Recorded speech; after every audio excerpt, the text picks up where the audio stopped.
because I think in some ways they're flying a little below the radar. Obviously losing the Heisman Trophy quarterback and maybe the best receiver in the country from a year ago seems as if it would be a disadvantage. Do you think LSU's flying under the radar? No, I think it's appropriate where they are because you don't deserve any benefit of the doubt when your defense is 108th in the country. Yeah, and there's no real reason to believe they're going to be better. You can hope they're going to be, and I can give you some practical reasons why they should improve. And then you're also losing the Heisman winner, the two receivers you mentioned, and your offensive coordinator, who's a Broyles finalist. So if you take the name, the LSU label, the sticker off of that resume, and you say, hey, this team was 108th in defense a year ago, but they were really good. They lost the Heisman Trophy winner, 2 first-round picks at receiver, and their Broyles Award finalist offensive coordinator, you're going to look at that team and go, oh, they're going to suck. But they're LSU, and they do have talent. I think the offense is going to be very good. And you're playing in the SEC, where I think they get some schedule breaks. So, no, I don't think they're overlooked. I think they're right where they should be. Vegas has them over under 9.5. I think they're going to play probably 3 or 4 swing games that are going to determine, are you a 10-win team in the playoff, or are you an 8-win team playing in the Texas Bowl? And then maybe it falls in between those, and they're a 9-win team that's just outside the playoff. How do LSU fans react? Because it's a new era, right? 12 teams are going to get a chance to be in the tournament. Not being in it is not okay for LSU. We were having the debate not too long ago, what percentage of the time should LSU be in the playoff? And I think we landed on probably 3 out of 4 years, 3 out of 5. Is that unrealistic? Yes. For a place like LSU? Because I think I feel like LSU fancies itself in the same league as Alabama and Georgia and Ohio State and whoever else you want to put in the elite of college football. I think, but even yes, and since LSU, people love to use the stat, since the turn of the century, the only program that's won more national championships than LSU is Alabama. Right. So in that sense, yes, but it's 3 since 2003. So 3 in 20 years, you played for a 4th. So that kind of vibes to like 1 every 4 or 5 years, but also that was through the BCS and a 14 playoff, now 12. But if you also go and look at LSU, what they haven't been able to avoid are the lulls, where you have that year where you're like, this is the 4-loss year, and you finished unranked, and you went to a Texas Bowl. And so maintaining the consistency of double-digit wins every year has been the sticking point. I think the way you asked the question is right, though. Do LSU fans expect to be there? Yes, but so do Bama and Georgia and Texas, and I think Ole Miss this year absolutely thinks that.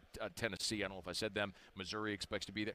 They can't all get in. Right. So you're going to have fan bases that expect to be there and probably rightly expect, that's what their expectations are, that are going to be very disappointed. And whether that's this year or on a year-in, year-out basis, maybe that's the bigger part of the question. I think even if LSU's not there this year, I feel like if you look at a 5-year window going forward, expecting LSU to be in it 3 times is not crazy.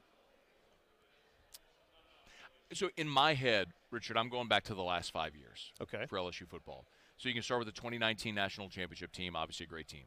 2020 was the COVID year, but they were 500 under Orgeron. Mm-hmm. The last year when Orgeron got fired, they were sub 500, right?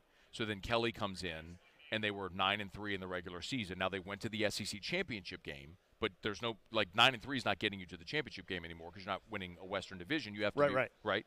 And then last year they were a 9-win team again, so they would have been out. So in those 5 years they would have made it once. Fair? That's fair. So the question is, can Brian Kelly eliminate the 2 bad Ed Orgeron years and build upon what he's done the last? But I'm also looking at it from the perspective of since the Access Bowl era started, so 2014 forward, Ole Miss, who has not traditionally been on the same level program-wise as LSU, would have made 3, maybe 4 12-team college football playoffs. Yeah. Ole Miss has had the boom seasons. Hugh Freeze was obviously a great hire. I know how it ended, but just from football, Hugh Freeze. And I think Lane Kiffin, obviously, same thing. You have the boom potential. Think about Arkansas. Arkansas had that run of 3-4 years under Bobby Petrino in the early aughts I guess it was the early 2010s, where they were really good and went to a Sugar Bowl and played Ohio State that got vacated because of tattoos or something like that. I mean, you remember that? I do. Gold pants. Yeah. That's right. He did sell gold pants. The gold pants for the Michigan trading for tattoos. Yep, that's what happened. Yeah. So I think this is the important part of the conversation. We frame in our mind what we think should be real, but when you pull back and look at an extrapolated sample size, you realize, I don't know if LSU's going 3 times in 5 years. I don't know that that's a realistic expectation. Quarterbacks in the SEC right now, kind of the top 3 quarterbacks that most people are talking about: Carson Beck, Quinn Ewers, Jackson Dart. Garrett Nussmeier is not I'm so glad you didn't mention Jalen Milroe. Okay. I don't get the Milroe thing. I don't know that anybody hates Alabama more than you do. I don't like that Alabama beats LSU. But we've seen your Instagram. You've known me long enough. By the way, when did radio stop being fun? I can be theatrical and have fun, but I have no issue with that. I can still make a sensible point, which is I don't understand. I watched Jalen Milroe against Michigan. He's a phenomenal athlete. He was bad in that game, but his progression but his progression from beginning of the year to end of the year. Maybe I'll stand to be corrected. But I didn't put him in that group. And I agree with you. I'm glad. All right, so the 3 that most people are talking about: Carson Beck, Jackson Dart, Quinn Ewers. Most people have Milroe in there, not Dart. Well, they're idiots. I agree with you.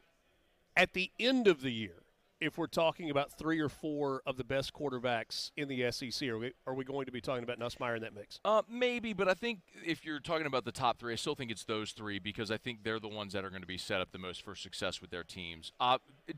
Beck and Ewers, I think, are obvious. And Dart, with that offense and lane calling plays, yes. The variables at LSU that Nussmeier has to overcome, he's got a lot going for him. He's going to have a phenomenal offensive line. And even though nobody knows the receivers' names, they have a bunch of freak shows that are tall and run fast and jump high and are going to make great plays. But you also have a new offensive coordinator. You are losing Brian Thomas and Malik Neighbors, so you are working in a new group of receivers. So there is a lot of turnover.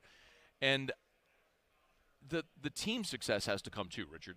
It has to be there to have that conversation. And, LSU had a Heisman winner a year ago, but they lost 3 games because they gave up 48 points a game in their 3 losses. So – I think it really boils down to that. What does the team success look like? But it'll be fascinating with Garrett. If he has a great year, is he a one and done? Is he a 1-year starter LSU to the NFL? Or does he come back for a 5th year like Burrow did, like Daniels did, and then had the kaboom?